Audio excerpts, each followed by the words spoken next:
Halo semuanya, perkenalkan nama saya Lidya Salpati dari kelas 12 MIPA 2.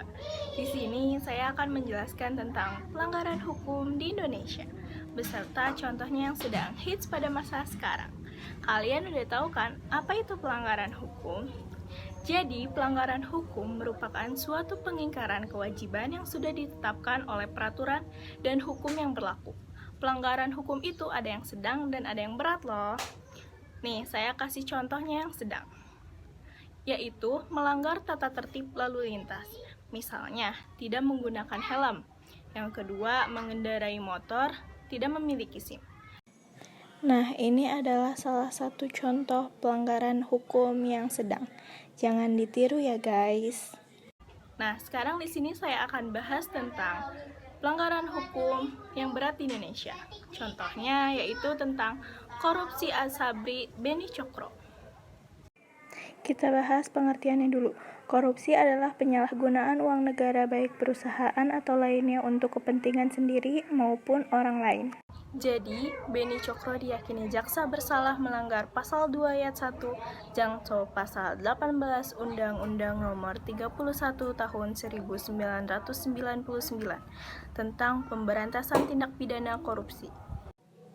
Sebagaimana telah diubah dengan Undang-Undang Nomor 20 Tahun 2001 tentang perubahan atas Undang-Undang Nomor 31 Tahun 1999 tentang pemberantasan tindak pidana korupsi, Jangco pasal 55 ayat 1 ke 1 KUHP pidana dan pasal 3 UU RI Nomor 8 Tahun 2010 tentang pencegahan dan pemberantasan tindak pidana pencucian uang.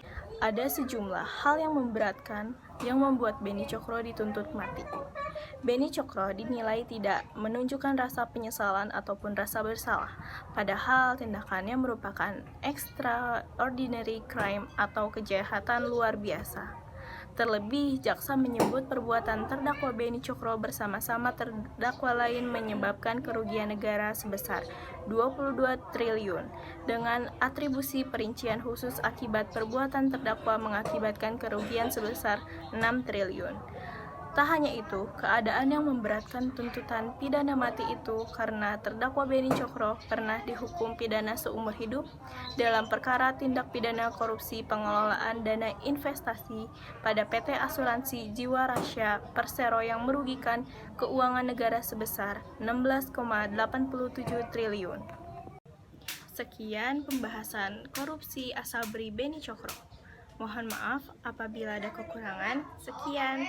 Dadah!